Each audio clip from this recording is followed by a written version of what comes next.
Bismillahirrahmanirrahim.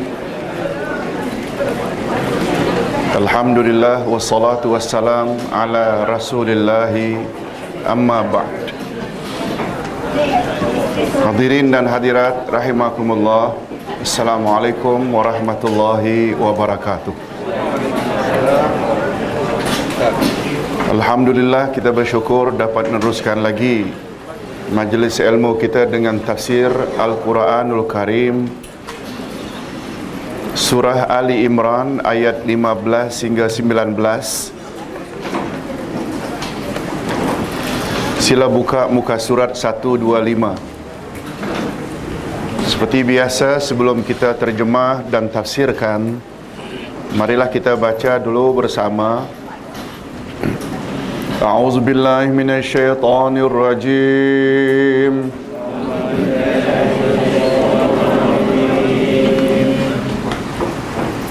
Qul a'unabbi'ukum bi khairin min dzalikum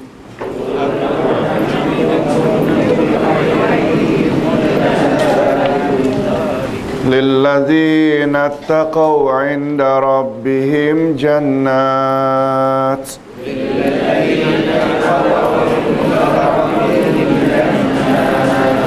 jannatun tajri min tahtihal anharu khalidina fiha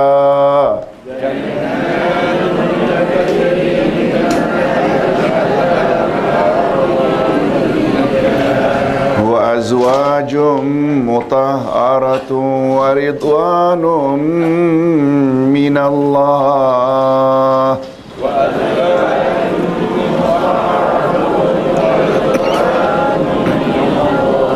wallahu basirum bil ibad.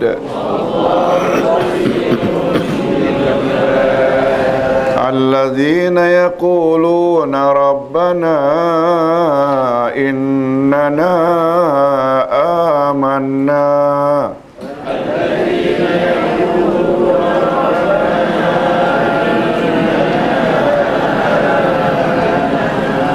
faghfir lana dzunubana wa qina azaban nar.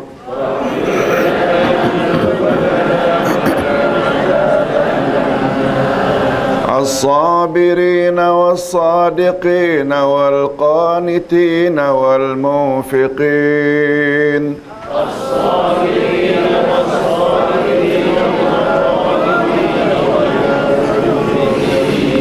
والمنفقين والمستغفرين بالأسحار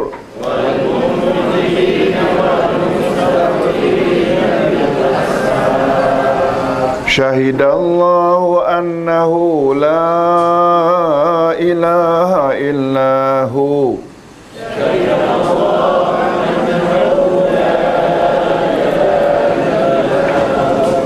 illa huwa wal malaikatu wa ulul ilmi qa'iman bil qist.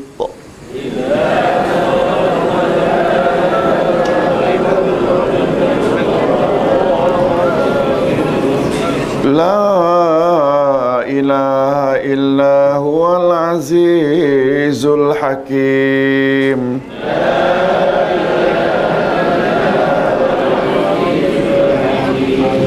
Inna ad-dina indallahil Islam.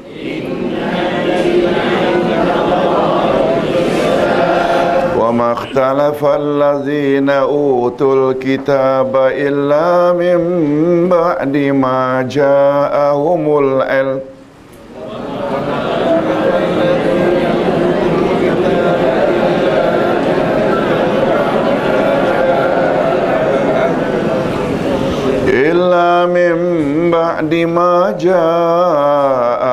العلم بغيا بينهم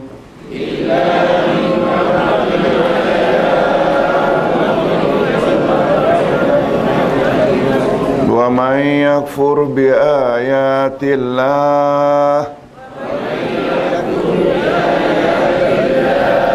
فإن الله Allaha sari'ul hisab.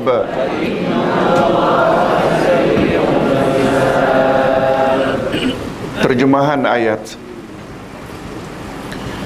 Katakanlah, inginkah aku khabarkan kepadamu apa yang lebih baik dari yang demikian itu?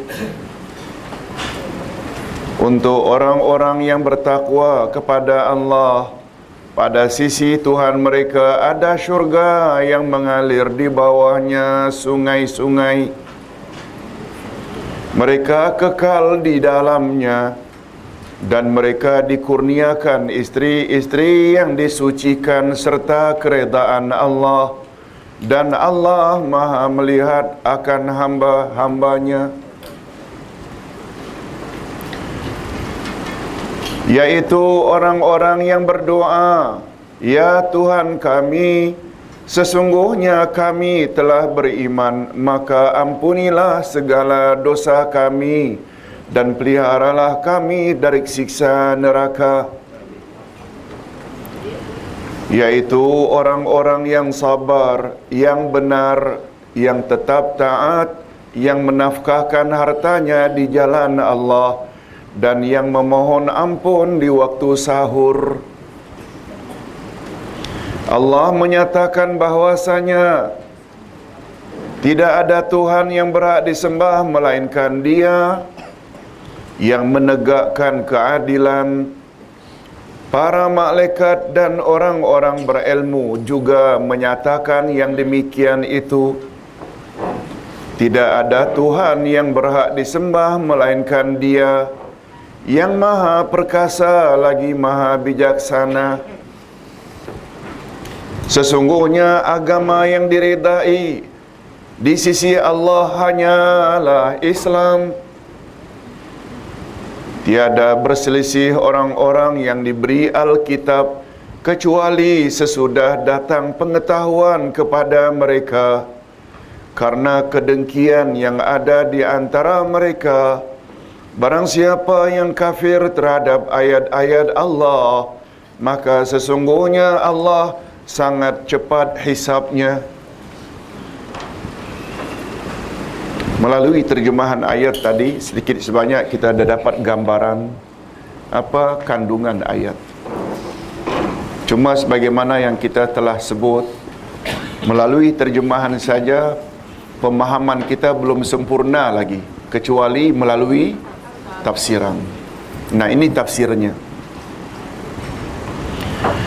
Kalau pada ayat 14 yang lalu, ayat sebelum ini, Allah telah menjelaskan perhiasan dunia, dan selanjutnya Dia juga menjelaskan bahawa di sisinya tempat kembali yang lebih baik. Apa makna dunia? Ibu-ibu dah 60 tahun duduk di dunia tapi tak tahu makna dunia. 67, 70 dah.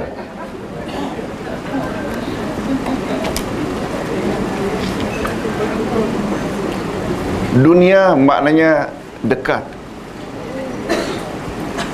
Dekat pada apa, Ibu Maryam? Dekat kepada kehancuran.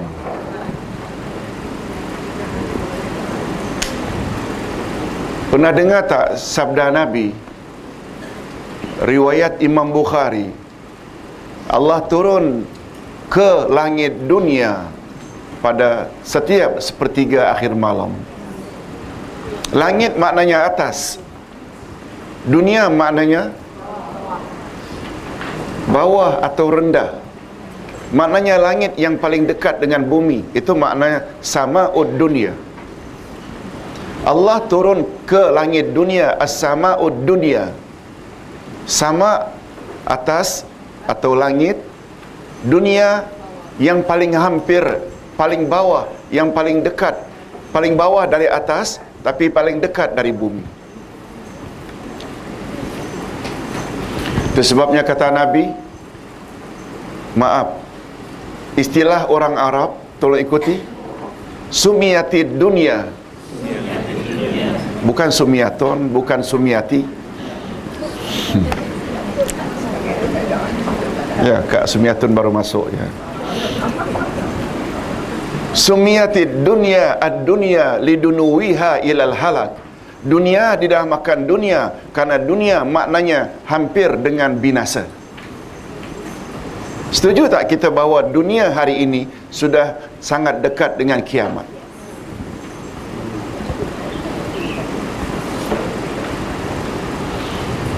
Itu sebabnya sebentar lagi kita akan dengar banyak ceramah Isra' Mi'raj. Di antara yang dilihat oleh Nabi, satu orang tua yang sudah bungkuk bertongkat memanggil, "Ya Muhammad, ya Muhammad." Nabi tanya, "Ya Jibril, siapa dia?" Itulah dia dunia. Sebagaimana nenek tua itu tak lama lagi akan binasa, macam itulah duniamu, tak lama lagi akan kiamat.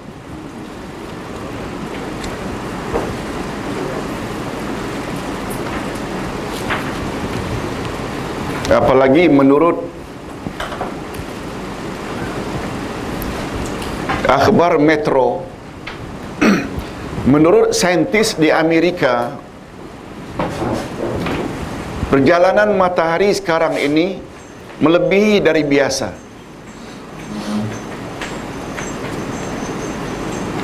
Yang menurut saintis ini memberi isyarat 2015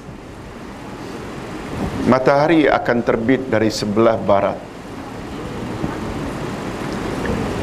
Ini menurut mereka fenomena bumi. Fenomena bumi. Islam pula punya istilah bila matahari dari sebelah barat menandakan kiamat. Betul tak? Sama ada benar atau tidak begitu dalam Metro.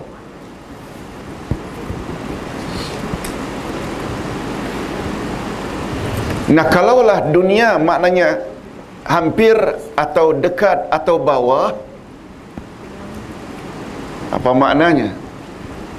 Pangkat dunia, harta dunia, rumah dunia, dusun dunia, kereta dunia, isteri dunia, suami dunia, anak dunia. Jangan letak mereka di atas. Bila makna dunia bawah, mereka letak di bawah. Kehendak Allah mesti di atas. Itu sebabnya Nabi Muhammad sallallahu alaihi wasallam walaupun sedang bincang-bincang dengan para isteri, kedatangan saja kedengaran azan, kata Aisyah, beliau tinggalkan kami seolah-olah beliau tak pernah kenal kami. Macam itukah kita?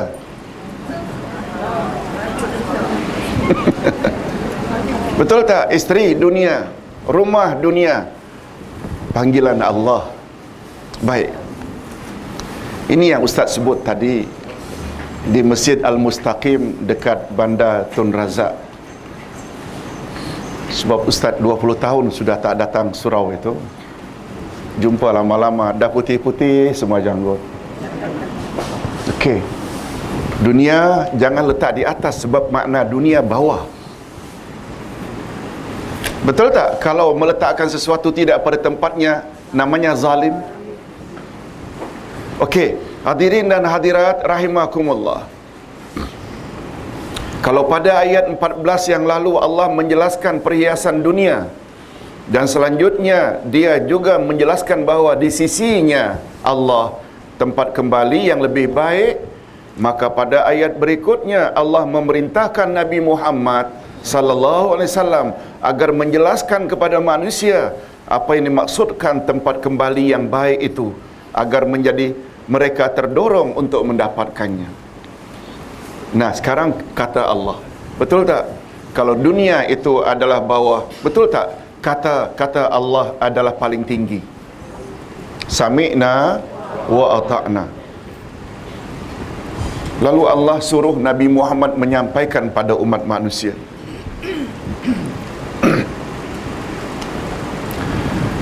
Qul a'unabbi'ukum bi khairim min zalikum. Katakanlah, Inginkah aku khabarkan kepadamu apa yang lebih baik daripada semuanya itu? Dari semuanya itu, dia merujuk kepada apa? Dunia, yes. Mesti ada hubung kait dengan ayat sebelumnya. Ibu-ibu dan bapa-bapa sekalian, dalam istilah ilmu tafsir, bila Allah bertanya, ia memberi isyarat perkara itu sangat penting. Allah bila bertanya bukan bermakna Allah tak tahu. Allah hendak kita tahu. Itu sebabnya Allah sampai bertanya, maukah kamu apakah yang lebih baik dari dunia itu? Apa makna dunia tadi? Rendah boleh, bawah boleh, dekat juga boleh. Lalu apa kata Allah suruh Nabi sampaikan pada kita? Untuk orang-orang yang bertakwa kepada Allah, pada sisi Tuhan mereka ada syurga yang mengalir di bawahnya sungai-sungai. Mereka kekal di dalamnya.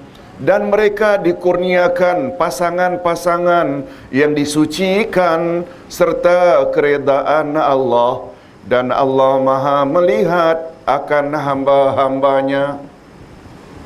Ustaz lebih suka mengartikan isteri dengan pasangan. Kasihan kaum ibu. Sebagaimana lelaki dapat pasangan, wanita juga dapat pasangan tak dalam syurga? Apakah semestinya suami mereka dalam syurga, suami di dunia? Tidak. Asiah binti Mazahim suaminya Fir'aun. Takkan Fir'aun pula jadi pasangannya. Itu sebabnya bila kita ditakdirkan wanita baik, dapat isteri punya kelakuan macam Fir'aun. Mereka ada pasangan tak di sana? Cuma jangan bahas. Allah Maha Adil. Sebagaimana lelaki ada pasangan, wanita juga ada pasangan. Sebagaimana wanita, laki-laki dalam syurga tak semestinya dia bersama isterinya kalau isterinya memang durhaka. Contohnya, betul tak? Jangankan isteri manusia biasa, isteri Nuh dan Lut pun tidak bersama. Sebab kedua-dua wanita, isteri Nuh, Lut, tempatnya neraka. Jangan bahas. Sebab itu perkara ghaib. Mudah-mudahan kita termasuk dalam golongan ini. Hadirin dan hadirat rahimakumullah.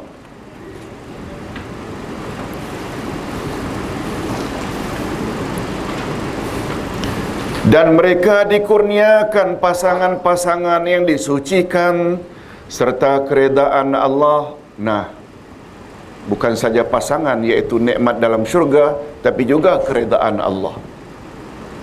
Mengapa ada tambahan tersendiri keredaan Allah? Karena keredaan Allah adalah nikmat yang kemuncak. Ustaz barangkali ada sebut minggu lalu atau 2 minggu yang lalu, Allah datang kepada penghuni syurga. Apa kata Allah? Ya ahlal jannah, hal raditum. Wahai penghuni syurga sekalian, apakah kamu sudah reda, merasa puas hati dengan nikmat yang aku telah beri? Apa jawab penghuni syurga? Macam mana kami tidak puas hati ya Allah? Engkau telah beri kami apa yang engkau tidak beri pada orang lain. Memberi isyarat apa? Memuaskan. Allah tanya, mau tak kamu aku berikan lebih daripada apa yang kamu sudah nikmati? Oh, terkejut penghuni syurga. Ya Allah, ada lagi ke yang lebih? Allah kata ada, iaitu keredaanku. Jika aku reda padamu, kamu tidak akan aku murkai untuk selama-lamanya. Ulama akidah mengambil hadis itu sebagai hujah. Keredaan Allah adalah klimaks dari semua nikmat, hatta nikmat syurga itu sendiri. Itu sebabnya Nabi ada ajar tak doa, Allahumma inni as'aluka ridhaka wal jannah. Rida diminta dulu baru jannah. Menunjukkan reda paling tinggi. Mudah-mudahan kita semua mendapat redha Allah. Amin. Amin ya rabbal alamin. Di dalam ayat ini Allah menyuruh Nabi Muhammad sallallahu alaihi wasallam bertanya kepada kaumnya, adakah mereka suka diberitahu tentang perkara yang lebih baik itu? Dengan cara bertanya, tentu mereka akan lebih tertarik untuk mengetahui jawabannya. Allah menjelaskan bahawa orang yang bertakwa akan diberinya dua macam nikmat, iaitu nikmat jasmani, iaitu nikmat berupa keindahan di dalam syurga yang tidak dapat digambarkan oleh manusia, dan mendapat pasangan hidup yang bersih dari segala macam kekurangan seperti yang terdapat pada manusia di dunia ini, seperti kejelitaan dan lain-lain lagi. Di dunia ini ada tak orang cantik, jelita, rupawan, tapi dari sisi yang lain akhlaknya na'udzubillah? Ada tak? Tapi dalam syurga pasangan jelita belaka. Nikmat yang kedua pula iaitu nikmat rohani. Nikmat pertama nikmat jasmani. Nikmat jasmani selain pasangan termasuk tak makan minum? Masuk tak? Dan nikmat yang kedua, nikmat rohani, iaitu keredaan Allah yang tidak bercampur sedikit pun dengan kemurkaannya. Kita baru sebut. Dan inilah nikmat yang paling besar di akhirat nanti. Betul tak dengar riwayat tadi? Bahawa keredaan Allah nikmat yang paling besar? Yes. Lagi menguatkan. Oleh sebab itu, bila kita faham kaedah ilmu tafsir, di dalam syurga mereka akan dapat pasangan-pasangan dan keredaan Allah. Keredaan Allah termasuk nikmat tak? Jangan lupa kaedah dalam ilmu tafsir. Menyambung yang khusus daripada umum membawa makna penyambungan itu yang terpenting daripada umum. Atau masih belum faham? Okey. Tolong ikuti. Hafizu, jangan angkat tangan pula. Hafizu ala salawati wassalatil wusta. Peliharalah salatmu dan salat yang di tengah. Nabi ditanya, salat tengah itu salat apa ya Rasul? Salat asar. Bila kita tafsirkan ayat tersebut dengan sabda Nabi, ini Kasim Ahmad confirm tak percaya. Peliharalah salatmu yang 5, subuh, zuhur, asar, maghrib, isya dan asar. Betul tak? Asar satu di antara salat yang wajib kita pelihara. Disebut asar secara tersendiri, padahal dia sebahagian daripada yang 5, menunjukkan dia paling penting.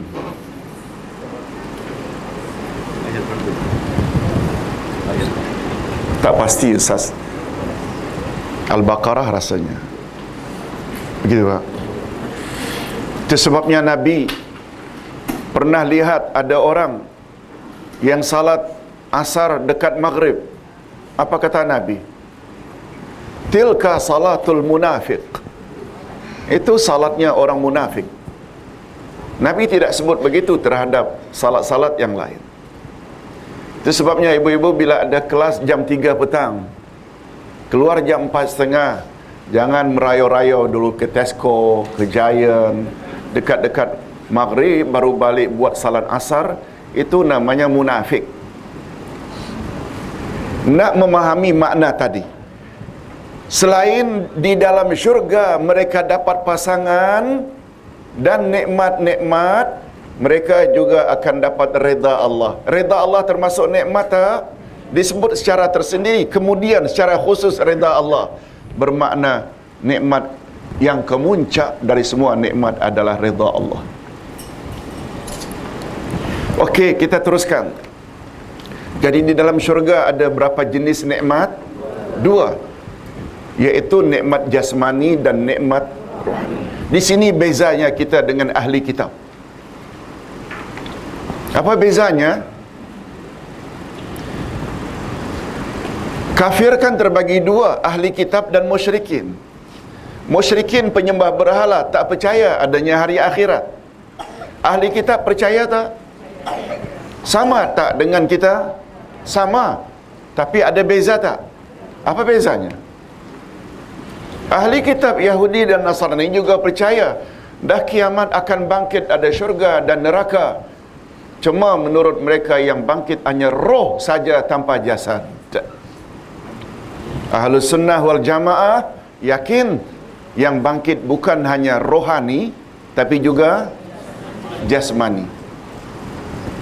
Buktinya dalam syurga ada tak Allah sebut buah-buahannya anggur, delima, minumannya laban, yogurt atau susu, khamar, asal, hani atau madu, pasangan-pasangan. Betul tak itu memberi isyarat bahawa jasmani juga akan dapat nikmat di sana selain rohani?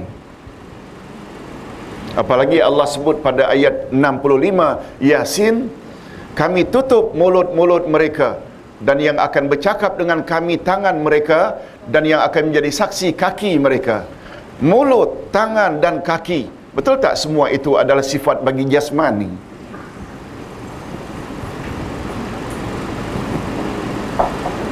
Ustaz tidak nafikan dari kalangan umat Islam juga punya keyakinan macam ahli kitab. Khasnya dari kalangan tarikat.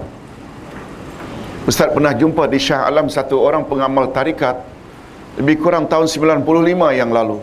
Dia ajukan satu pertanyaan, Ustaz, mana mungkin jasmani akan dihidupkan balik? Lalu Ustaz bilang, bawa ayat-ayat Quran bahawa nanti itu adalah jasmani dan rohani. Ayat Quran ini. Ada tak ayat Quran menyebut bahawa bumi akan jadi saksi? Ada tak ayat Quran menyatakan bahawa kulit juga akan jadi saksi? Semua itu memberi isyarat selain rohani juga jasmani. Sejak Ustaz tegur itu dan dia berkeras dengan pandangannya, sampai hari ini tak muncul-muncul dalam majlis ilmu. Ustaz kata, fahaman yang mengatakan bahawa yang bangkit hanya rohani itu kafir, ahli kitab. Ahlus sunnah, orang Islam tak macam itu. Kalau orang Islam, boleh tak dikatakan kalau ada mendakwa dia orang Islam, kononnya mustahil roh yang sudah, jasad yang sudah hancur dibangkitkan balik? Maknanya dia sudah mirip-mirip kepercayaan ahli kitab. Padahal Allah Subhanahu Wa Taala berfirman dengan begitu jelas, ayat sekelas dari surat Yasin, innama amruhu iza arada syai'an dan yaqula lahu kun fayakun. Allah tidak akan luput untuk membangkitkan walaupun setelah seorang mati itu dibakar. Setelah dibakar pula abunya diletakkan satu di kutub utara, satu di kutub selatan, dicampak di tengah-tengah lautan. Kalau radar dunia memanglah tak boleh mengesan, tapi radar Allah Azza wa Jalla, betul tak? Kun fayakun, bangkit. Walaupun dulu di dunia dibakar sampai jadi abu, dengan kuasa Allah jadilah, maka jadilah, bangkit.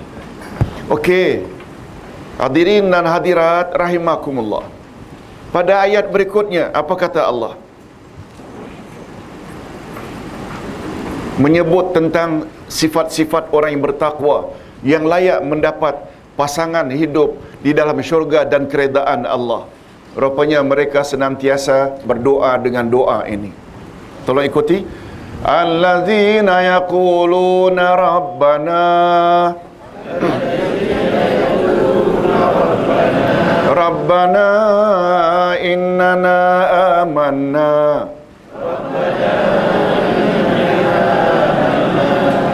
faghfir lana dzunubana wa qina adzabannar. yaitu orang-orang yang berdoa, ya Tuhan kami, sesungguhnya kami telah beriman, maka ampunilah segala dosa kami dan peliharalah kami dari siksa neraka. Amin ya rabbal alamin. Dalam ayat ini Allah menyebut sifat utama orang-orang yang bertakwa. Mereka senantiasa berdoa memohon kepada Allah agar diampuni segala dosa dan kesalahan mereka dan dihindarkan daripada siksa neraka. Rupanya di antara ciri-ciri orang yang bertakwa, mereka selalu doa ini. Mereka bertawassul dengan iman ketika memohon kepada Allah. Rabbana amanna, Rabbana innana amanna. Ya Allah, ya Tuhan kami, sesungguhnya kami beriman padamu. Jenis tawassul inilah yang paling disukai oleh Allah. Tawassul maknanya kita sebut perkara-perkara yang Allah suka sebelum kita memohon. Allah suka tak bila kita declare kita beriman kepadanya? Macam Ustaz sebutkan tadi, sebelum kebetulan masjid itu namanya Masjid Mustaqimah, Ustaz kata mustaqimah dengan mustaqim dengan istiqamah sama akar katanya.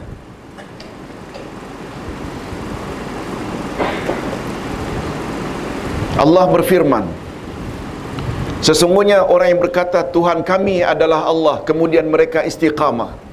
Betul tak? Malaikat-malaikat akan turun ketika mereka sakaratul maut. Apa kerja malaikat?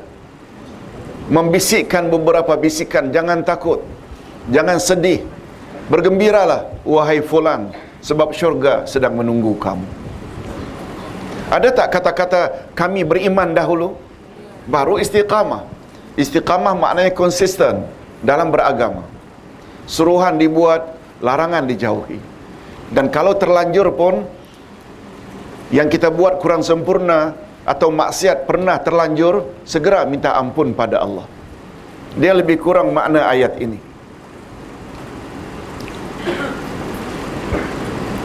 Ustaz ulang sekali lagi, apa makna tawassul? Melakukan perkara-perkara yang Allah suka sebelum kita berdoa, agar doa tersebut lekas dikabulkan. Bagus tak sebelum memohon kita sebut banyak-banyak nama Allah? Allah suka tak? Itu namanya tawassul melalui nama-nama dan sifat Allah. Ada 3 tawassul yang dibolehkan. Tawassul dengan menyebut nama-nama Allah, Ya Rahman, Ya Rahim, Irhamni. Oh, Allah yang Maha Pengasih lagi Maha Penyayang, kasihilah dan sayangilah daku. Permintaan itu yang terakhir. Ya Razzaq, Ya Razzaq, urzuqni. Wahai Allah yang Maha Pemberi rezeki, limpahkanlah rezekimu kepadaku. Itu namanya tawassul melalui nama-nama dan sifat-sifat Allah. Yang kedua, bertawassul pada Allah dengan amal atau iman sendiri. Termasuk tak tadi? Ya Allah, kami beriman padamu. Betul tak kita dah declare kita beriman padanya? Lalu yang kita minta apa? Ampuni dosa-dosa kami. Allah sangat suka. Dan yang ketiga, tawassul melalui doa orang yang masih hidup. Ibu-ibu dan bapa sekalian mau berangkat umrah umpamanya minggu depan, lalu kirim surat, tolong Ustaz bimbing doa dan sama jemaah agar kami selamat pergi, boleh tak? Yang penting yang berdoa masih hidup.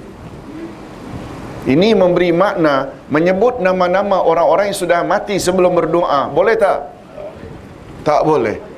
Oleh sebab itu amalan berkat Syekh Abdul Qadir Jalani, berkat Syekh Rifai, berkat Syekh Sanusi, disebut nama-nama wali yang telah wafat, dilarang.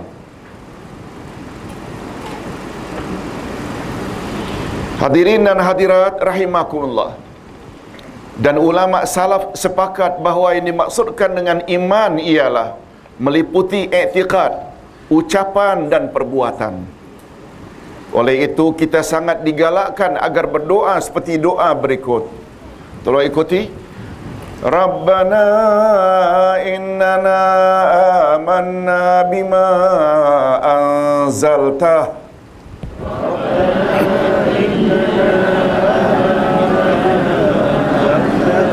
ala rusulika imanan rasikhan fil qalb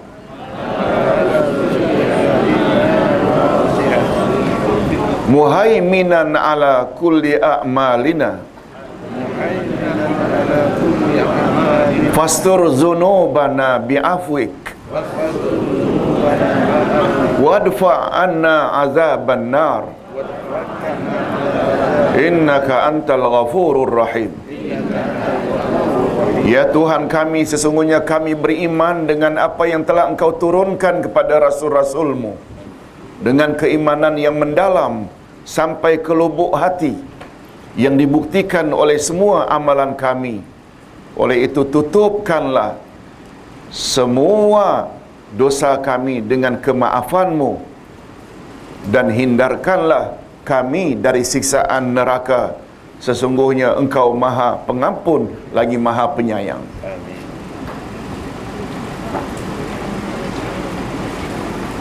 Hadirin dan hadirat, ada beza tak kemaafan dan ampunan? Kemaafan, afuun. Allah ada nama afuun, Maha Pemaaf. Allah juga ada nama Ghafur, Maha Pengampun. Ada beza tak dua nama Allah ini? Dalam bahasa kita, betul tak macam tidak ada beza? Tolong maafkan aku, ayah. Tolong maafkan anak anda, ayah. Tolong ampunkan anak anda. Boleh tak? Tapi dalam bahasa Arab, kemaafan beza dengan keampunan. Ustaz sudah kaji dalam nama Allah Al-Afu dan Al-Ghafur. Hadirin dan hadirat, sebelum kita sebut perbezaannya, Ustaz nak tanya dulu. Setuju tak kalau Ustaz katakan bila kita buat dosa ada bintik hitam melekat pada hati? Nabi sebut, siapa buat dosa satu bintik hitam melekat pada hati. Bila tiga pula. Bila 10 pula. Bila minta ampun, dia menjadi suci, bersih balik.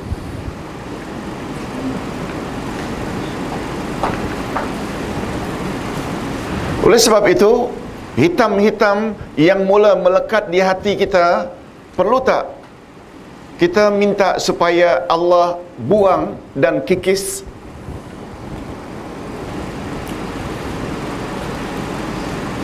Setelah kita memahami perkara itu, baru kita faham makna al-afu. Minta Allah buang yang hitam itu. Minta ampun pula, minta agar Allah penuhi yang hitam-hitam yang dah dibuang itu dengan nur atau cahaya. Membuangkan yang hitam itu kemaafan. Mengisi hati yang sudah dibuang itu namanya Ghafur. Mengisi dengan cahaya. Hadirin dan hadirat, bila yang hitam dibuang lalu tidak diisi dengan cahaya, masih kurang tak? Apa contohnya? Bangunan yang sudah lama dicat 10 tahun dah mula merekah catnya. Betul tak? Kita tidak boleh tampal saja dengan cat baru. Perlu dikikis tak? Dikikis, di spray dengan air, dah kering, dicat balik. Mengikis itu kemaafan. Cat balik itu Ghafur, keampunan. Allahu Akbar. Betul tak? Kita perlu tak tahu nama Allah Al-Asma'ul Husna? Dekat-dekat macam itu pun ada beza. Itu sebabnya mengikis kesalahan ini sangat mustahak. Itu sebabnya Nabi ketika ditanya oleh isterinya yang beliau sangat sayangi, Aisyah, Ya Rasulullah, bila aku rasa malam itu Lailatul Qadar, apa yang patut aku doakan? Semua kita tahu. Tolong ikuti. Allahumma innaka afuun tuhibbul afwa fa'fu anni. Ya Allah, engkau maha pemaaf, engkau suka kepada kemaafan. Oleh sebab itu maafkan segala dosa-dosaku. Beliau tidak sebut ampun. Maknanya mustahak tak kemaafan itu? Dan kemaafan itu mengikis kotoran-kotoran yang ada pada hati. Hasad, dengki, ria, ujub, takabur, itu semua kotoran-kotoran hati. Kena buang dulu, baru minta ampun pada Allah. Ghafur. Ghafur itu mengecat balik. Kalau contoh tadilah, makna asalnya dimasukkan cahaya. Hadirin dan hadirat rahimakumullah. Tolong ulang sekali lagi. Rabbana innana amanna bima anzalta ala rusulik imanan rasikhan fil qalb muhaiminan ala kulli a'malina fastur zunubana bi'afwik wadfa' anna azaban nar innaka antal ghafurur rahim. Dan sesudah Allah menyebut bahawa antara sifat orang yang bertakwa adalah berdoa seperti di atas, maka pada ayat berikutnya Allah menyebut pula beberapa sifat utama orang-orang yang bertakwa yang layak mendapat ganjaran yang dijanjikan. Itu sebabnya hadirin dan hadirat, kita perlu tak memahami Al-Quran? Perlu tak memahami Al-Quran? Betul tak Quran adalah pesanan-pesanan, penuh dengan pesanan dari Allah? Ustaz ingin ulang sekali lagi apa yang Ustaz sebut minggu lalu. Kita bila dapat WhatsApp, ada isyarat cepat-cepat buka. Apa orang yang kirim mahu, supaya kita boleh laksanakan atau memberi respon dan reaksi. Tapi sekian ribu mesej Tuhan dalam Quran kita tak buka-buka. Kalau buka pun baca tapi tak faham. Minta maaf, Ustaz sebut ni kerana kita dah terlibat dah dengan tafsir. Betul tak? Tapi betul tak majoriti umat Nusantara yang hanya baca tapi tak faham? Masih ingat tak hadirin dan hadirat, kewajiban kita terhadap Al-Quran ada berapa? 5. Iman, baca, faham, lagi amal, lagi sebar-sebarkan.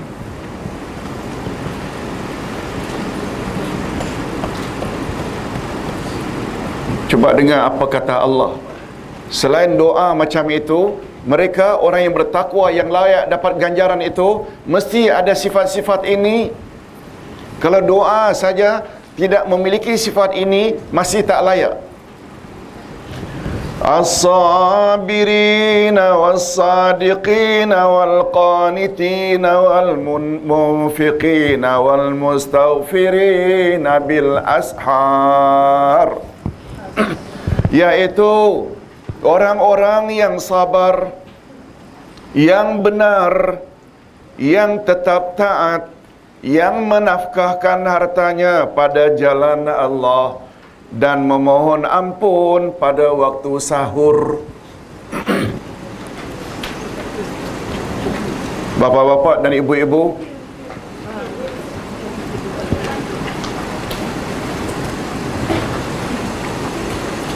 kalau itu Allah sebut sifat-sifatnya, orang yang sabar, orang yang benar, orang yang taat, orang yang memberi nafkah di jalan Allah, dan orang yang minta ampun di waktu sahur. Ini kandungan Quran. Quran, antara Quran dengan kita, siapa yang jadi imam? Siapa yang jadi makmum? Kita. Maknanya kita perlu tak ikut kehendak Quran? Jangan coba-coba berlagak nak jadi imam. Quran kena ikut kita, bukan kita ikut Quran. Betul tak bila kita suruh Quran ikut kita, maknanya kita berlagak nak jadi imam? Nah, bila kita memahami yang kita ini makmum, Quran adalah imam, Nabi bersabda, tolong ikuti, ju'ilal imam liyu'tamma bih. Imam dijadikan imam untuk diikuti, bukan mengikuti, untuk diikuti. Oleh sebab itu, kita belajar. Itu sebabnya tahap kewajiban terhadap Quran, setelah iman, baca, faham, baru amal. Dah faham, betul tak? Maknanya kita ada ilmu. Ilmu yang ada dalam Quran lalu kita amalkan. Maknanya kedudukan kita ni makmum. Hadirin dan hadirat, Nabi gambarkan betapa bahaya bila makmum bergerak berbeza dengan gerak imam. Siapa yang bergerak dari kalangan jemaah lebih dahulu dari gerak imam, kelak di padang mahsyar kepalanya Allah akan ganti dengan kepala keledai. Begitu gambarannya. Bahaya tak? Nanti kita tak kenal keledai ni siapa ni. Badannya macam si fulan tapi kepalanya keledai. Allahu Akbar. Nah, dalam ayat ini rupanya selain doa tadi, mengaku Allah Tuhannya dan mohon ampunan, rupanya Allah sebut beberapa sifat. Pertama sekali as-sabirin. Adapun orang-orang yang bertakwa sehingga mereka layak mendapat nikmat yang dijanjikan itu ialah, pertama sekali, orang yang sabar. Yang kedua, orang yang benar. Ketiga, orang yang tetap di dalam ketaatan. Yang keempat, orang yang menafkahkan hartanya di jalan Allah. Yang kelima, orang yang memohon keampunan pada waktu sahur. Kita jelaskan secara ringkas. Orang-orang yang sabar, sabar yang paling sempurna ialah sabar melaksanakan perintah Allah dan sabar menjauhkan diri dari larangannya. Sifat ini disebut sebagai sifat pertama, seolah-olah menjadi syarat bagi sifat yang berikutnya. Hadirin dan hadirat, betul tak bila tak sabar memang tak boleh datang attend kelas? Ada cuculah, ada inilah, nak rehatlah sebab dah penat bekerja dalam seminggu. Hanya orang sabar saja. Ibu-ibu dan bapa sekalian masih ingat tak sabar dalam Islam ada berapa jenis? 3. Sabar melaksanakan perintah, sabar menjauhi larangan, dan sabar terhadap musibah atau takdir Allah.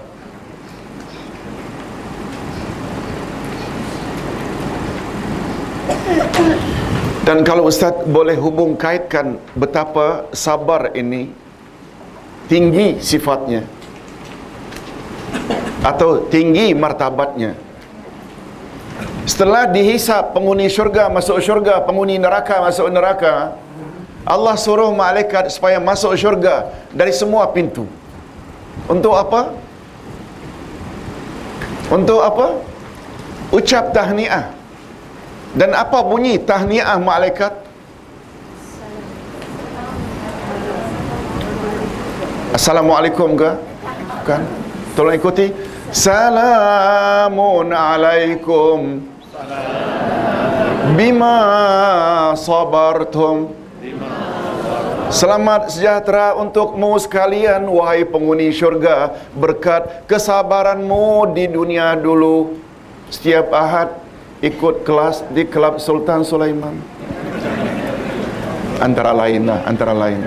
Sabar kan luas tadi. Tidak mudah terpengaruh walaupun ada peluang untuk rasuah. No, itu haram.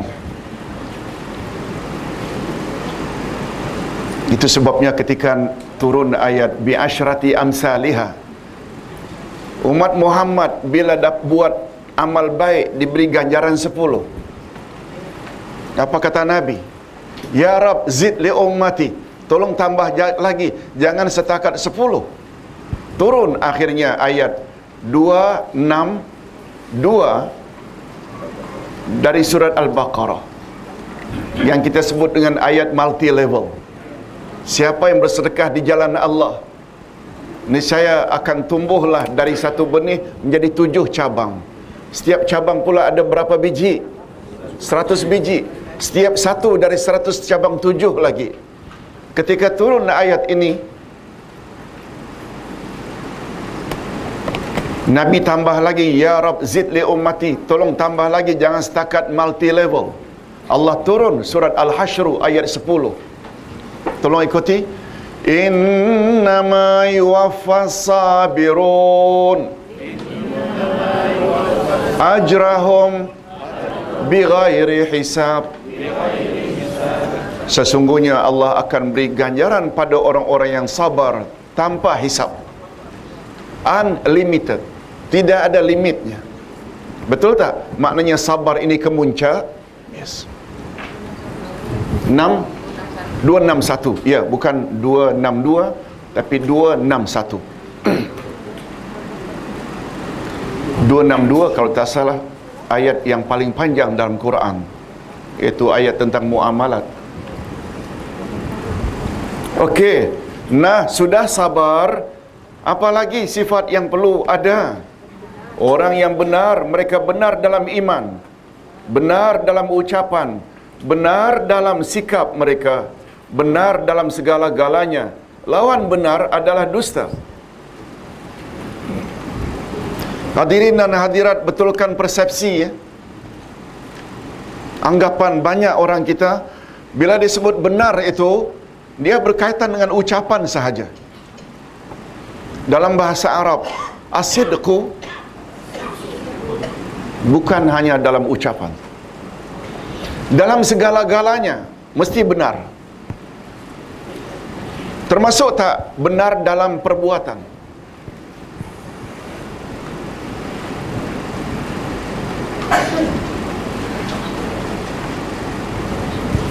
Hadirin dan hadirat, bila ada orang ucap 2 kalimah syahadat dengan lidah, kan rukun 2 kalimah syahadat ada 3. Ucap dengan lidah 2 kalimah syahadat dengan fasih, dia faham apa yang ada dalam 2 kalimah syahadat, dia tasdik, benarkan Allah Tuhannya, Muhammad Rasulnya. Tetapi dalam realiti dia tidak buat suruhan Allah, suruhan baginda, dia langgar larangan Allah, larangan baginda, dia sindik tak? Dia benar tak? Nah, dia namanya munafik. Cakap tak serupa bikin.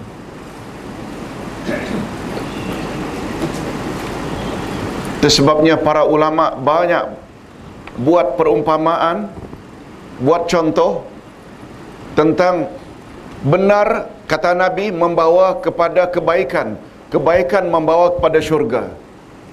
Bohong, dusta membawa kepada dosa, dosa bawa kepada neraka.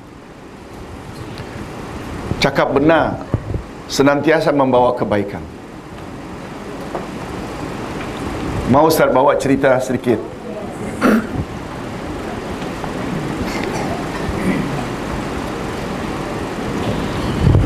Pada satu pagi, ulama membaca kitab di beranda rumahnya sambil memakai selimut. Sejuk. Tiba-tiba lari satu orang.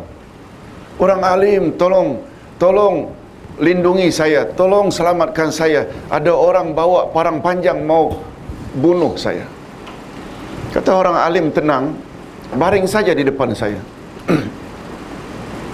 Lalu dia pun ikut. Orang alim ambil selimutnya, tutup. Tak lama kemudian yang bawa padang panjang, yang bawa besi, yang bawa ndak pukul, ndak bunuh ni tanya, orang alim, nampak tak tadi ada orang lalu di sini? Kamu ndak buat apa? Oh, dia begini.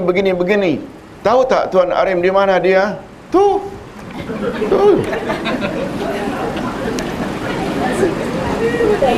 Boleh faham? Itu dia orang yang kamu. Tapi dah selimut dah. Lalu yang datang semua tak percaya, akhirnya balik. Boleh faham maksudnya? Ulama kata cakap benar mesti baik. Allah Akbar. Tapi jangan coba-coba hari ini. Imam Abu Hanifah, sahabatnya yang cukup terkenal, mendatangi penjara. Sebab manusia ini yang ada status,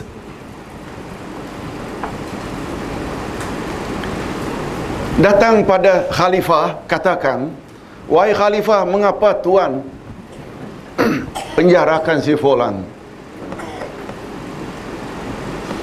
Dia sebenarnya kurang akal. Dia sebenarnya gila. Mengapa orang gila dia penjara?" Khalifah kata, "Kalau dia benar-benar gila, aku akan lepaskan."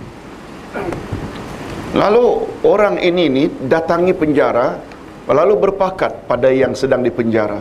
Bila khalifah tanya, katakan saja kamu gila. Dia akan lepaskan kamu. Lalu kata yang di penjara ni, "Na'udzubillah, aku tidak katakan aku gila.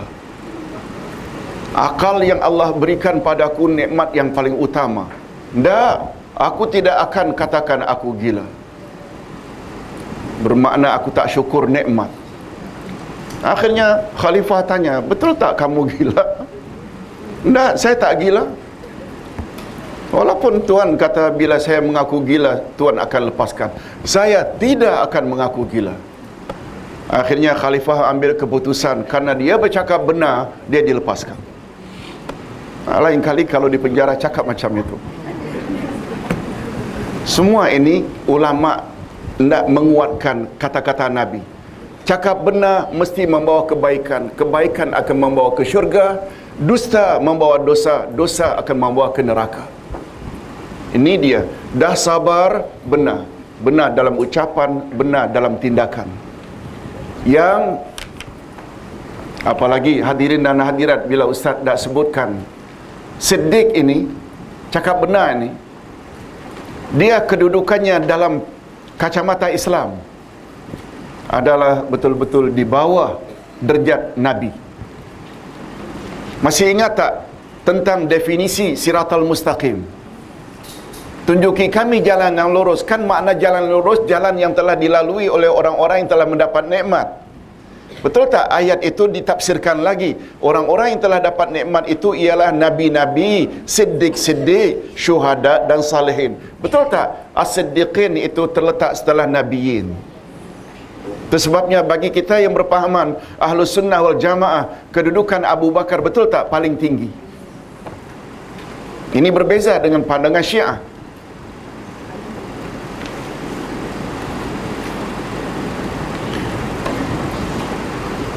Gelaran As-Siddiq sangat tinggi dengan makna cakap benar. Yang ketiga, orang yang tetap dalam ketaatan. Sifat qunut ini, qanitin dari kata qunut. Qunut bukan qunut subuh ya. Bukan. Qunut dari kata qanata, iaitu orang yang taat beribadat, tekun beribadat. Sifat qunut ini menjadi hati dan roh bagi semua jenis ibadat. Dan ibadat tanpa roh akan menjadi gersang dan kosong, bagaikan pohon tanpa buah. Qunut maknanya khusyuk dalam beribadat. Mudah-mudahan kita diberi oleh Allah kekuatan untuk ini. Sabar, bersikap benar dan taat senantiasa. Yang keempat, orang yang menafkahkan hartanya pada jalan Allah. Mereka gemar menafkahkan harta mereka dalam semua bidang yang digalakkan oleh syarak, baik nafkah wajib atau nafkah sunat. Apa dia nafkah wajib? Termasuk zakat tak? Zakat harta, zakat fitrah masuk tak? Termasuk tak para suami menyara anak isteri? Itu semua nafkah wajib.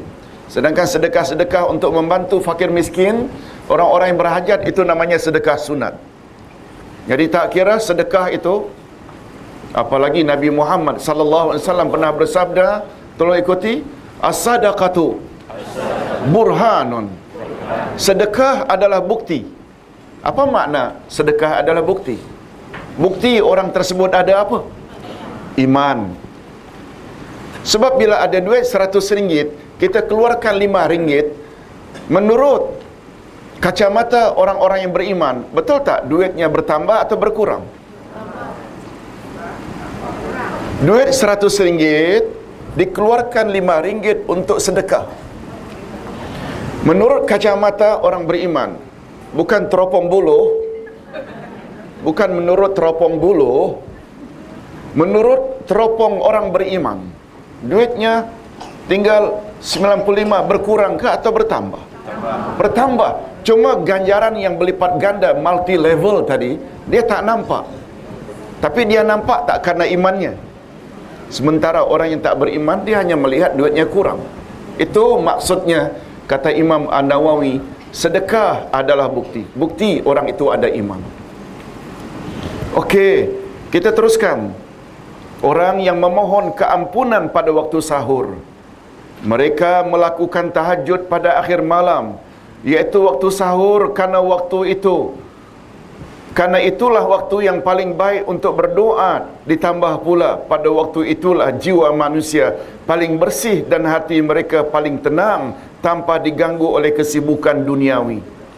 Istighfar maknanya memohon keampunan dengan lisan sambil diikuti oleh kehadiran hati, karena Allah tidak menerima doa orang yang hatinya lalai dan tidak ingat kepada Allah. Hadirin dan hadirat, istighfar ini sangat besar faedahnya.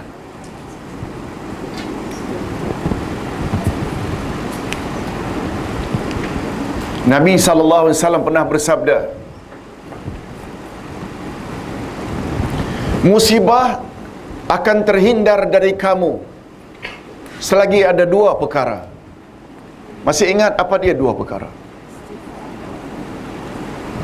Adanya aku di tengah-tengah kamu dan istighfar. Setelah aku tiada, maknanya baginda wafat, hanya tinggal satu saja. Apa dia? Istighfar. Dari hadis itu kita dapat tahu, tak mau ditimpa musibah, bala, bencana, banyak-banyak istighfar. Kan itu maknanya, tinggal hanya satu lagi. Sebab Nabi dah tak ada. Hasan Al-Basri, seorang ulama terkemuka yang lahir tahun 110 Hijrah. Ingat baik-baik kata-kata beliau.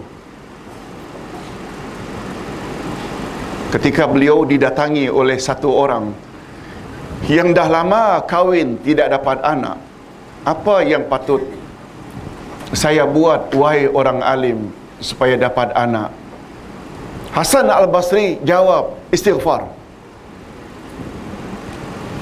Datang pula orang kedua mengadu, negeri kami dah lama tak turun hujan, wahai orang alim Hasan Al-Basri, apa patut saya buat? Istighfar.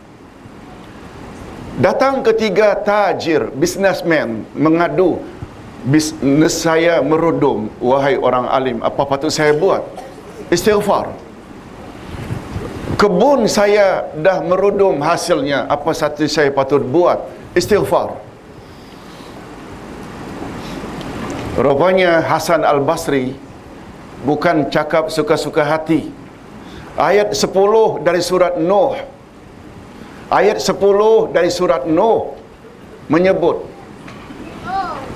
banyak-banyaklah kamu istighfar, minta ampun pada Allah.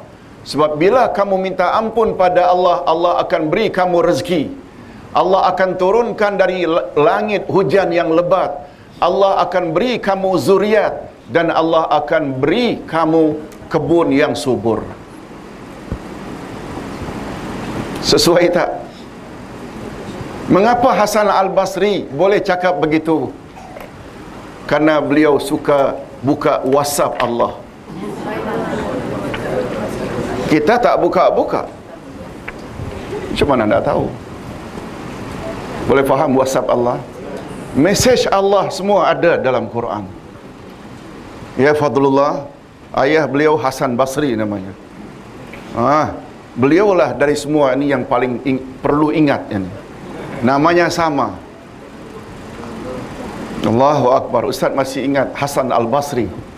Ayah beliau ini sesekali datang dari Muar untuk datang ke majlis ilmu di sini.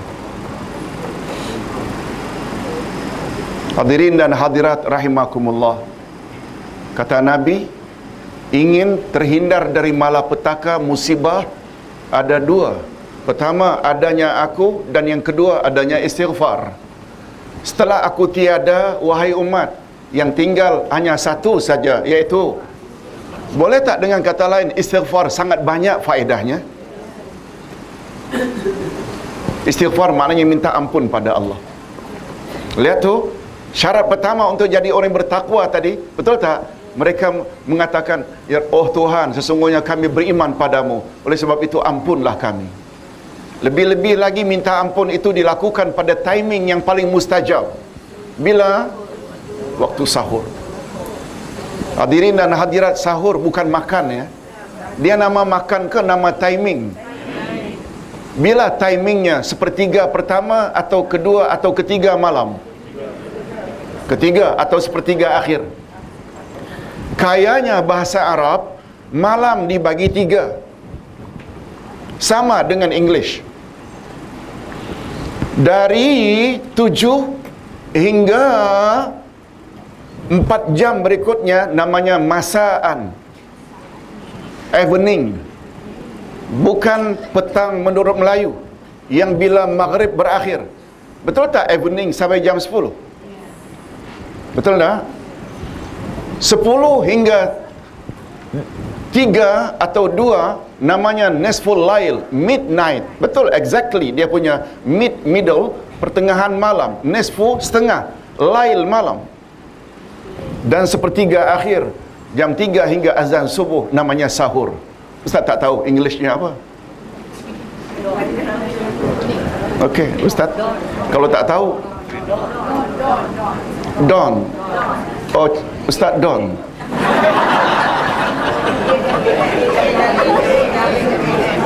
D-O. Okey. Okeylah, okey. Terima kasih kerana ajar Ustaz. Ibu-ibu guru Ustaz. Masaan. Masak itu petang. Bahasa kita Melayu kan petang sampai maghrib. Dia dekat kepada English. Evening itu 8, 9 evening, kalau tak salah.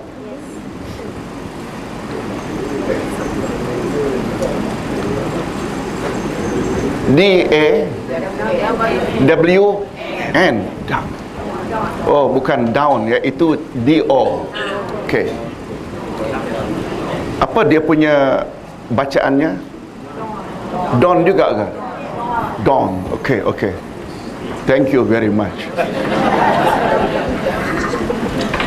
Hadirin dan hadirat rahimakumullah. Tadi Ustaz ada sebut pada sepertiga akhir malam Allah turun tak? Ke mana? Langit dunia. Faham makna dunia? Yang paling rendah.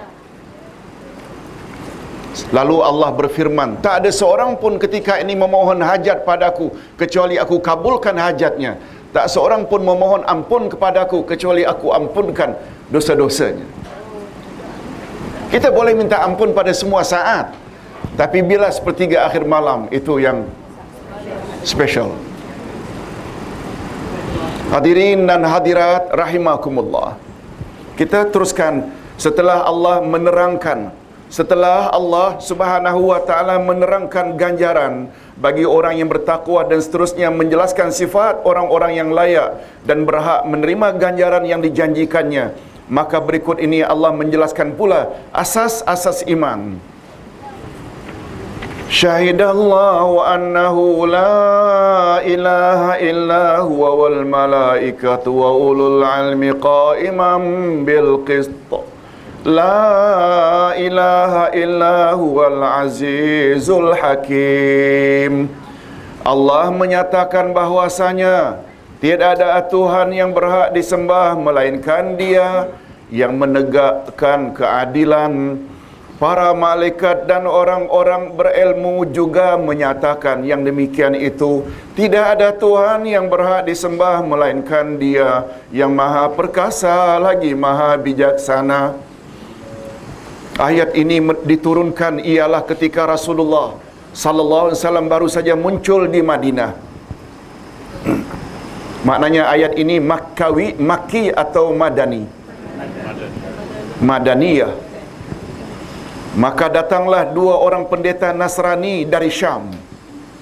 Mereka setelah mereka menyaksikan keadaan kota Madinah, lalu salah seorang dari mereka berkata, alangkah miripnya kota ini dengan sifat kota Nabi yang diturunkan pada akhir zaman. Allahu Akbar. Hampir sama yang digambarkan dalam Taurat, dalam Injil, negeri Rasul yang terakhir. Maknanya mereka sebenarnya tahu tak? Tahu. Dan tatkala mereka menemui Nabi sallallahu alaihi wasallam, maka tahulah mereka bahawa beliaulah Nabi akhir zaman yang dimaksudkan melalui sifat-sifatnya. Mereka bertanya, engkau Muhammad? Nabi sallallahu alaihi wasallam menjawab, ya. Mereka bertanya lagi, engkau Ahmad? Nabi sallallahu alaihi wasallam menjawab, ya. Mereka berkata, kami ingin bertanya kepadamu tentang penyaksian. Mengapa ditanya Muhammad? Sebab Nabi Muhammad memang diberi nama Muhammad. Mengapa beliau juga kata, iya, betul. Ketika ditanya, apakah nama kamu juga Ahmad? Karena begitu disebut dalam Quran. Dalam Quran bukan Muhammad tapi Ahmad. Betul tak dari akar kata yang sama? Ha, mim, dal. Mereka bertanya lagi. Mereka berkata, kami ingin bertanya kepadamu tentang penyaksian. Jika engkau khabarkan kepada kami, niscaya kami akan beriman dan membenarkanmu. Lalu Nabi Muhammad sallallahu alaihi wasallam, tanyakanlah kepadaku, silakan. Mereka bertanya, khabarkanlah kepada kami tentang penyaksian yang paling agung di akhirat nanti. Dan disebabkan peristiwa ini, maka Allah turunkan ayat ini. Lalu kedua-dua pendeta tersebut memeluk agama Islam. Iaitu penyaksian yang paling agung, penyaksian siapa? Allah sendiri. Penyaksian syahidallahu, Allah menjadi saksi bahawa tiada Tuhan yang berhak disembah melainkan Allah. Betul tak penyaksian Allah lah penyaksian yang paling betul? Manusia bila memberi saksi, ada kemungkinan tak palsu? Allah tak pernah bohong. Sekarang Allah sendiri yang menjadi saksi bahawa yang berhak disembah hanya Dia saja. Lalu kita pula tolak. Oh, dalam ayat di atas Allah menyatakan dan menyaksikan akan keesaannya bahawa tidak ada Tuhan yang berhak disembah melainkan Dia yang menegakkan keadilan. Oleh sebab itu, karena Allah menegakkan keadilan, setuju tak kalau Ustaz katakan kita setuju mana-mana pihak yang berusaha untuk menegakkan keadilan di atas muka bumi dan memerangi kezaliman? Setuju tak? Macam tak setuju aja. Kalau Allah katakan Dia menegakkan keadilan, bila ada umpamanya manusia yang coba ingin menegakkan keadilan, selari tak dengan kehendak Allah? Ya. Keadilan dengan makna meletakkan sesuatu pada tempatnya. Para malaikat juga juga menyaksikan keesaan Allah dan menyampaikannya kepada para nabi. Para nabi juga menyaksikan keesaan Allah dan selanjutnya menyampaikan kepada umat masing-masing, bapa-bapa dan ibu-ibu, tentang tidak ada yang layak dan berhak disembah kecuali Allah. Allah sendiri ada tak menyaksikannya? Para malaikat ada tak menyaksikannya? Para rasul semuanya ada tak menyaksikannya? Dan rasul-rasul suruh tak kita agar bersaksi tiada Tuhan yang berhak disembah melainkan Allah? Itu sebabnya tidak masuk Islam namanya bila orang tersebut tidak ucap asyhadu alla ilaha illallah. Apa makna asyhadu? Aku bersaksi. Ada kaitan tak dengan penyaksian Allah?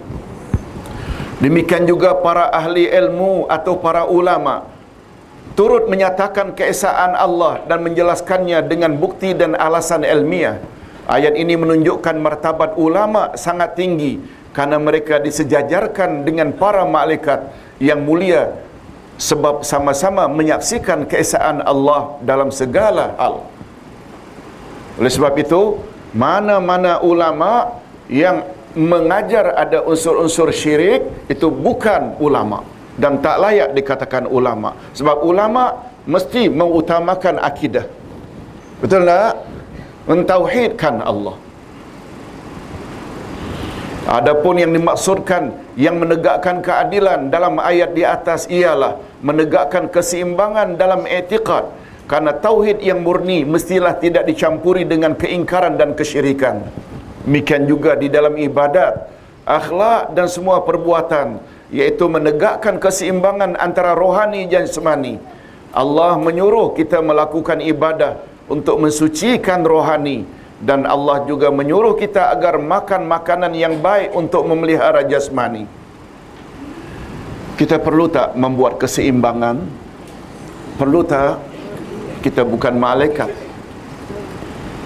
Karena terlalu gairah nak menambah ilmu, akhirnya dari pagi tak breakfast dah kelas duha, kemudian masuk pula kelas nanti zuhran, our lunch hour, tak lunch pun tidak, masuk pula kelas maghrib, dinner pun tidak. Yang macam ini cepat innalillah insya-Allah. Karena apa? Rohani saja yang diberi makan, jasmani tidak. Kalau itu tidak patut, lagi tidak patut. Tak boleh terlambat breakfast, lunch, dinner. Faham-fahamlah maksudnya. Tapi kelas agama tak mau diikut. Betul tak? Hadirin dan hadirat, setuju tak kalau kelas macam ini dikatakan santapan rohani? Setelah kita tadi santapan jasmani, sebentar lagi kita santapan jasmani lagi. Itu maksudnya adil, meletakkan sesuatu pada tempatnya biar seimbang. Bapa-bapa dan ibu-ibu yang dihormati sekalian. Nah, kita sampai ke ayat yang terakhir, tolong ikuti. Inna dina indallahil Islam. Wa makhtalafa allazina utul kitaba illa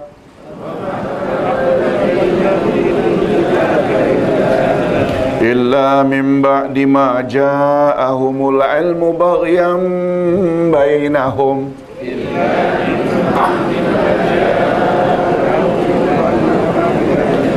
Wa man yakfur bi ayatillah fa innallaha sari'ul hisab.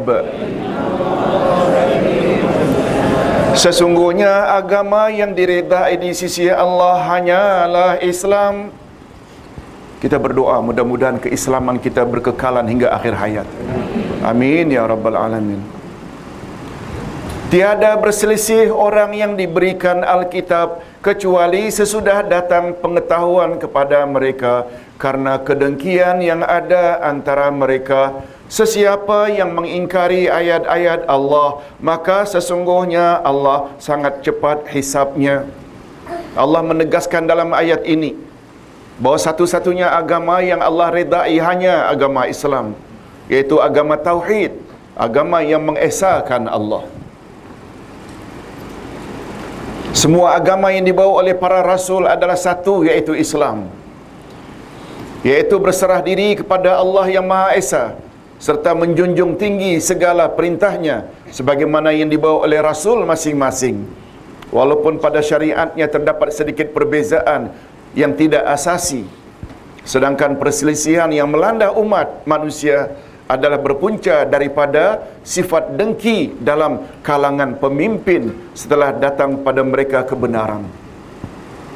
Akhirnya timbullah berbagai-bagai mazhab dalam agama. Masing-masing ingin memenangkan golongan semata-mata kerana didorong oleh hawa nafsu. Ada tak hadirin dan hadirat antara ahli kitab dengan musyrikin? Mana sebenarnya yang tertunggu-tunggu kemunculan Rasul akhir zaman? Ahli kitab. Apa sebab? Mereka ada Rasul Musa, Isa. Mereka ada kitab Taurat, Injil. Di dalam Taurat, Injil dan Nabi Musa dan Isa ada sebut tak tentang akan muncul Rasul akhir zaman? Jadi dari musyrikin penyembah berhala berbanding ahli kitab, yang tertunggu-tunggu adalah ahli kitab. Tetapi mengapa mereka reject Muhammad? Karena apa? Dengki, hasad, karena Muhammad bukan Bani Israel. Betul tak? Itu Allah sebut. Itu sebabnya Allah sebut dalam surat Al-Baqarah.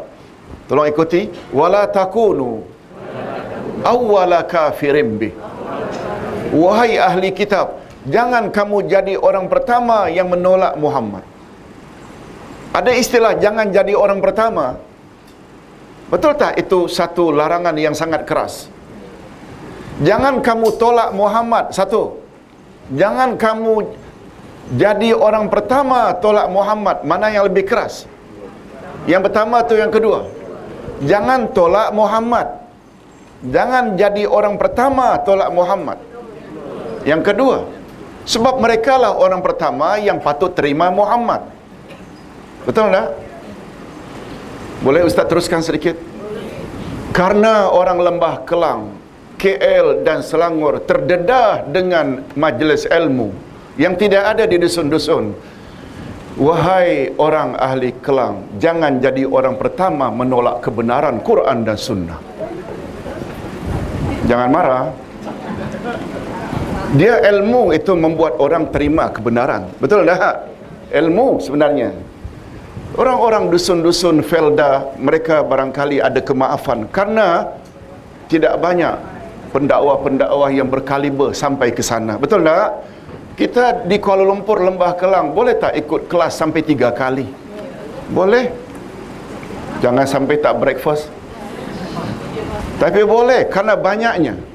Betul tak? Itu dia punya pengajaran. Okey, kita teruskan sedikit saja lagi. Imam Al-Maraghi berkata, sejarah membuktikan bahawa raja-raja dan para pendeta lah yang telah memecah belahkan agama Nasrani, Kristian, sehingga menjadi beberapa mazhab yang saling bertentangan. Pemimpin Nasrani yang bernama Arius dan pengikutnya telah mengajak umat Nasrani kembali kepada ajaran Tauhid setelah tersebar fahaman syirik di kalangan mereka. Arius telah dijatuhi hukuman sebagai mulhid, iaitu kafir, oleh orang-orang Nasrani. Kitab-kitabnya dibakar dan ajarannya dilarang bersebar. Dilarang berdasarkan persidangan yang diadakan oleh Raja Konstantin pada tahun 325 Masihi. Ketika ajaran Arius berkembang, lalu diharamkan dan pengikut-pengikutnya dimusnahkan oleh Raja Theodorus yang kedua berdasarkan undang-undang Romawi yang dikeluarkan pada tahun 628 Masihi. Maka dengan demikian mazhab Trinity berkembang tetapi tetap bertentangan. Boleh faham? Ini sejarah. Kata Imam Al-Maraghi dalam tafsirnya, ini sejarah. Allah mengingatkan pada akhir ayat bahawa dia sangat cepat menghukum orang-orang yang ingkar terhadap ayat-ayatnya. Semoga hal ini menjadi pengajaran dan iktibar bagi umat Islam pada akhir zaman. Itu sebabnya kita perlu tak kembali kepada ajaran yang original, iaitu ajaran Nabi Muhammad sallallahu alaihi wasallam, iaitu berdasarkan Quran dan sunnah Nabi sallallahu alaihi wasallam. Hadirin dan hadirat, Ustaz tertarik dengan ceramah seorang ustaz. Kata beliau, ajaran Rasulullah sallallahu alaihi wasallam dan para sahabat. Betul tak Ahlus Sunnah wal Jamaah itu mereka yang ikut Nabi dan ikut sahabat? Ma ana alaihi wa ashabi. Puak yang selamat dari kalangan umatku ialah yang mengikut aku dan sahabat-sahabatku. Nah, kita hari ini betul tak telah ditinggalkan 15 abad oleh Nabi Muhammad wafat. Lalu beliau membuat perumpamaan. Ajaran yang Nabi Muhammad bawa dan para sahabat tak ubahnya seperti air yang muncul dari atas bukit. Tabiat air betul tak mengalir ke bawah. Akhirnya sampai ke muara. Ada kaitan tak muar dengan muara? Betul tak air muar itu keruh? Karena airnya yang tadi bersih jernih itu membawa sampah sarap dan kotoran. Semua akhirnya dibawa ke muara. Hadirin dan hadirat, betul tak kita saat ini berbanding zaman Nabi kita berada di muara? Bukan di hulu. Oleh sebab itu, bila kita kalau ingin membersihkan agama kita sebagaimana ajaran Nabi Muhammad dan para sahabat, perlu tak balik lagi ke hulu? Biarlah orang kata kita orang hulu.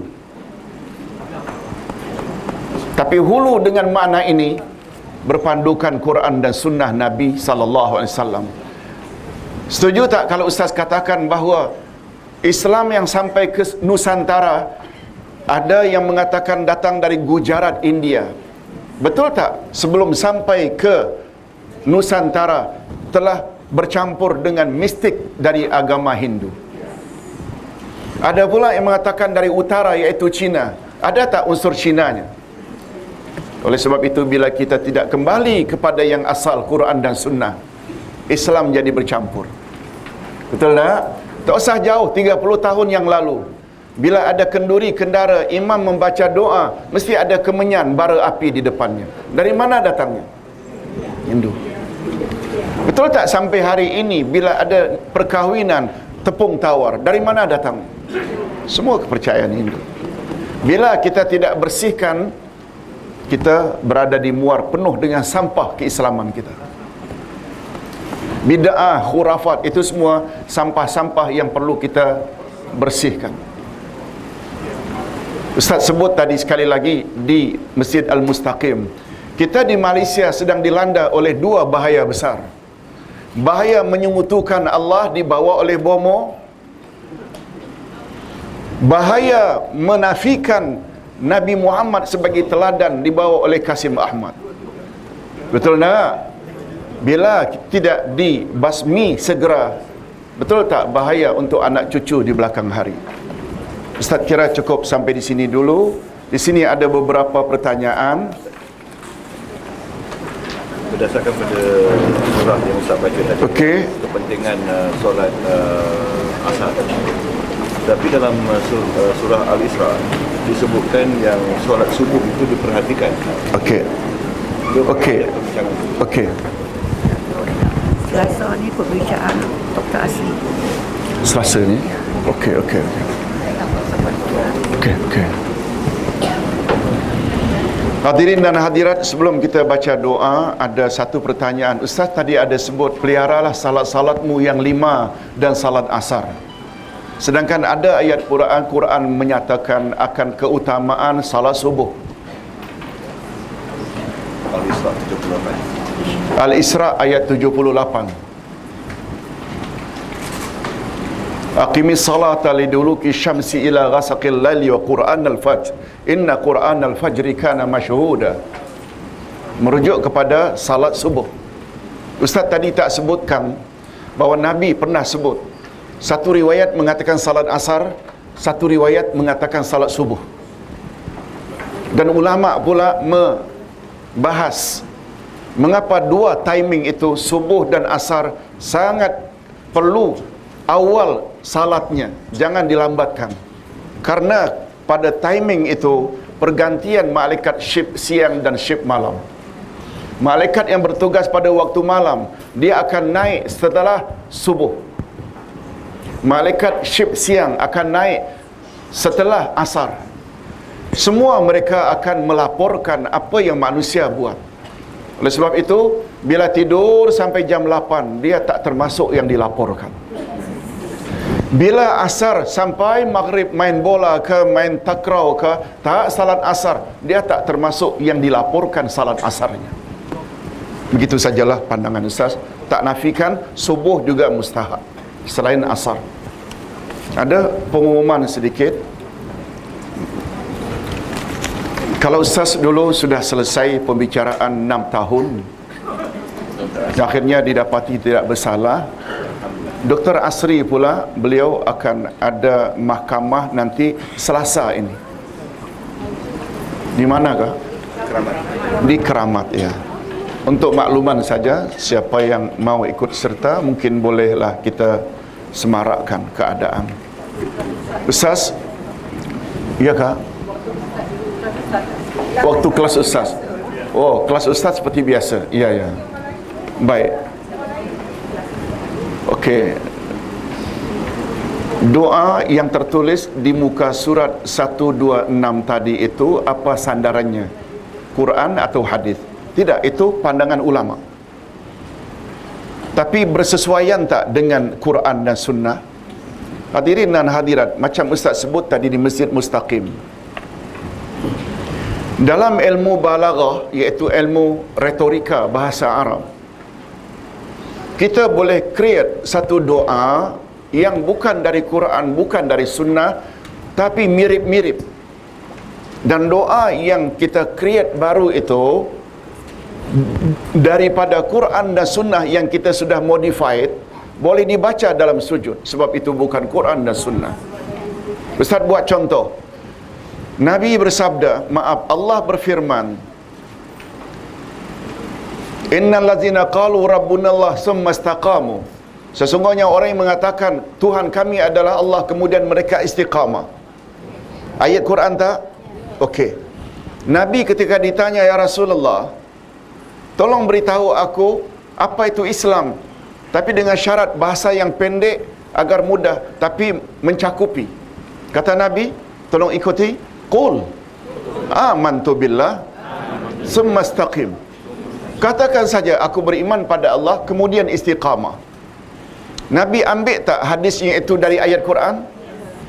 Hasan Al-Basri, sekali lagi Hasan Al-Basri, orang alim besar, create satu doa berdasarkan ayat Quran dan hadis Nabi. Tolong ikuti. Allahumma anta rabbuna farzuqnal istiqamah. Ya Allah, engkau adalah Tuhan kami, oleh sebab itu berilah kami sifat istiqamah. Itu bukan Quran, itu bukan hadis, tapi bersesuaian tak dengan konten Quran dan hadis. Ini yang dalam ilmu balaghah disebut iqtibas. Iqtibas maknanya kita create satu doa berasalkan ayat Quran. Nah, doa tadi itu dia serupa itu dan tidak salah. Walaupun bukan ayat Quran exactly, bukan hadis Nabi, tapi dia punya konten, ada kaitan tak? Boleh tak hukumnya? Boleh. Ustaz, berikutnya mohon Ustaz bacakan doa untuk kesembuhan kakak ipar saya, Hajah Halimah binti Muda, yang sekarang dirawat di hospital Jeddah kerana masalah kesihatan. Beliau ditemani oleh suaminya, Haji Kamarudin Awang, sepatutnya tiba di tanah air selepas menunaikan umrah. Mohon agar dipermudahkan semua urusan dan dapat kembali ke Malaysia secepat mungkin dan terpelihara kesihatan dan dilindungi oleh Allah. Nah, terakhir minggu lepas Ustaz ada menyampaikan, lagi banyak kita bersyukur, reda Allah tambah nikmat kepada mereka. Boleh faham? Ustaz ulang. Lagi banyak kita bersyukur dan reda, Allah akan tambah lagi nikmat kepada mereka. Kalau tak salah Ustaz baca ayat 7 dari surat Ibrahim, la in syakartum la azidannakum wa la in kafartum inna azabi lasyadid. Soalan, selain daripada rukun syukur yang Ustaz terangkan, apakah bentuk syukur dan zikir yang boleh kita amalkan? Okey, Ustaz ada sebut rukun syukur ada 3. Ucap dengan lidah bila dapat nikmat, akui dalam hati nikmat itu datangnya dari Allah. Dan yang ketiga, kita gunakan nikmat sesuai dengan jalan yang Allah redai. Pertanyaannya, selain dari rukun syukur yang Ustaz telah terangkan, apakah bentuk syukur, zikir yang boleh kita amalkan? Allahu Akbar. Hadirin dan hadirat, kemuncak kesyukuran adalah beribadat pada Allah. Ustaz buktikan. Tolong ikuti. Inna a'tainakal kautsar fasalli li rabbika wanhar. Sesungguhnya kami telah berikan pada engkau, hai Muhammad, nikmat yang sangat banyak. Oleh sebab itu dirikanlah salat dan berkorbanlah semata-mata untuk Tuhanmu. Setuju tak kalau Ustaz katakan Nabi Muhammad adalah orang yang paling banyak dapat nikmat? Pertama sekali nikmat kerasulan. Yang kedua, walaupun diangkat sebagai rasul terakhir, betul tak beliau dapat nikmat orang pertama masuk syurga sebelum rasul-rasul yang lain? Walaupun diangkat rasul terakhir, betul tak beliau yang dapat gelaran penghulu semua nabi dan rasul? Allahu Akbar. Oleh sebab itu, sambungannya fal yusalli, fa itu dalam kaedah tafsir namanya fa us-sababiyah. Fa us-sababiyah maknanya fa penyebab. Sesungguhnya kami telah berikan pada engkau nikmat yang banyak. Fa, oleh sebab itu dirikanlah salat. Betul tak? Bila dapat nikmat wajib disyukuri. Mengapa di sini disuruh salat? Maknanya syarat untuk mensyukuri nikmat Allah, hendaklah kita pertingkatkan ibadat padanya. Itu sebabnya Nabi Muhammad sallallahu alaihi wasallam ketika ditanya oleh isteri yang beliau sangat sayangi, Aisyah, "Ya Rasulullah, bukankah Tuhan telah dijamin masuk syurga? Diampuni segala dosa masa lalu. Untuk apa Tuhan qiyamul lail sampai gemetar kaki Tuhan karena berdiri terlalu lama dan gebengkak-bengkak tumit dan lutut Tuhan?" Nabi jawab ringkas saja. Tolong ikuti. Afala akunu abdan syakura. Tak bolehkah aku jadi hamba Allah yang pandai bersyukur? Boleh tak disimpulkan dari jawaban Nabi bahawa pendorong utama beliau mempertingkatkan ibadat karena ingin menyatakan rasa syukur? Banyak ayat-ayat lain yang seumpama dengan itu. Itu sebabnya orang-orang Quraisy setelah mendapat nikmat keamanan dan kemakmuran, apa Allah kata dalam surat Quraisy? "Falyabudu rabb hadzal bait." Atas nikmat yang sekian banyak, hendaklah kamu beribadat hanya kepada Tuhan yang Maha Esa, Tuhan Kaabah ini. Ustaz selalu sebut dan pernah khutbah di tabung haji. Ustaz kata, karena Allah beri nikmat kepada orang Quraisy, alladzi at'amahum min ju'. Allah telah beri mereka makan sehingga terhindar dari kebuluran. Wa amanahum min khauf, dan Allah beri mereka keamanan sehingga tidak ada rasa takut. Boleh tak dengan kata lain bahawa orang Quraisy telah didapat nikmat kemakmuran dan keamanan? Boleh tak? Terhindar dari kebuluran maknanya makmur lah. Terhindar dari rasa takut maknanya aman lah. Lalu Ustaz sebut, rakyat Malaysia mendapat nikmat sama dengan nikmat orang Quraisy. Malaysia terkenal dengan negara yang makmur lagi aman walaupun berbilang kaum. Oleh sebab itu rakyat Malaysia mesti mempertingkat ibadat pada Allah. Sebab ayat Quran dia bukan khas untuk orang yang karenanya ayat diturunkan. Betul tak kaedahnya? Tolong ikuti. Al-ibrah bi umumil alfaz la bi khususil asbab. Segala pengajaran dalam Quran adalah untuk seumum lafaznya, ia bukan khas untuk orang yang karenanya ayat itu diturunkan. Betul tak? Surat Quraisy itu pada asalnya untuk orang Quraisy Mekah. Tapi pengajaran dalam surat itu umum tak atau khas? Termasuk kita tak? Bila kita dapat kemakmuran dan keamanan, kita juga wajib beribadat pada Allah. Okey, hadirin dan hadirat, itu yang dapat Ustaz sampaikan. Cuma satu lagi pertanyaan terakhir. Bolehkah Ustaz diamalkan ayat 1000 dinar diikuti dengan zikir subhanallah, alhamdulillah, la ilaha illallah, Allahu akbar sebagai tanda syukur? Bagus. Boleh tak ustaz diikuti dengan ayat 1000 dinar? Zikir ayat 1000 dinar. Nah, Ustaz Hayan tak sebut begini. Allah berjanji, wa may yattaqillah yaj'al lahu makhraja wa yarzuqhu min haitsu la yahtasib. Siapa yang bertakwa pada Allah, niscaya Allah akan beri dia jalan keluar, solution dan rezeki yang tak disangka-sangka. Rezeki yang tak disangka-sangka dan solution Allah akan beri pada kita bila kita ada sifat apa? Apa makna takwa? Buat suruhan, jauhi larangan, bukan sekedar zikir lidah. Ayat itu menyebut siapa yang bertakwa pada Allah. Bukan maknanya ulang 3 kali pagi, 3 kali petang garanti murah rezeki. Apalagi hanya ditulis di dinding murah rezeki. Tak. Ini yang Ustaz maksudkan. Quran kan pedoman kita. Allah sebut kamu akan dapat 2 perkara itu bila awak bertakwa pada Allah. Bukan sekedar baca. Itu maksudnya. Hadirin dan hadirat rahimakumullah. Ustaz kira ini yang dapat disampaikan pada hari ini. Kita doa bersama untuk jemaah kita tadi. A'udzubillahi minasyaitanirrajim.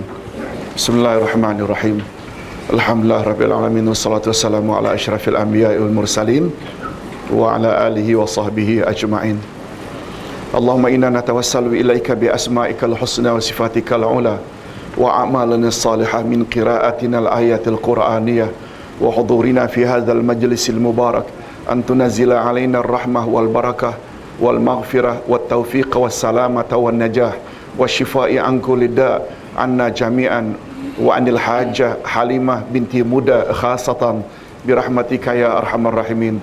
Ya Allah, ya Tuhan kami, kami bertawassul kepadamu melalui nama-namamu yang mulia dan sifat-sifatmu yang maha tinggi. Kami juga bertawassul kepadamu ya Allah melalui amal-amal saleh yang telah kami lakukan, seperti bacaan kami ayat-ayat Quran dan kehadiran kami dalam majlis yang penuh berkat ini. Kiranya Engkau limpahkanlah kepada kami semua rahmat-Mu, berkat-Mu, ampunan-Mu, keselamatan dan kejayaan, dan Engkau sembuhkanlah segala bentuk penyakit yang kami alami masing-masing. Begitu juga penyakit yang dialami oleh saudara mara dan kawan-kawan kami yang tidak hadir. Khasnya penyakit yang dialami oleh Hajah Halimah binti Muda yang sekarang ini sedang terlantar di hospital Jeddah. Sembuhkanlah penyakit kami dan penyakitnya ya Allah, sebab tidak ada kuasa yang dapat menyembuhkan penyakit kecuali hanya Engkau. Wa sallallahu ala nabiyyina Muhammad wa ala alihi wa sahbihi ajma'in walhamdulillah rabbil alamin.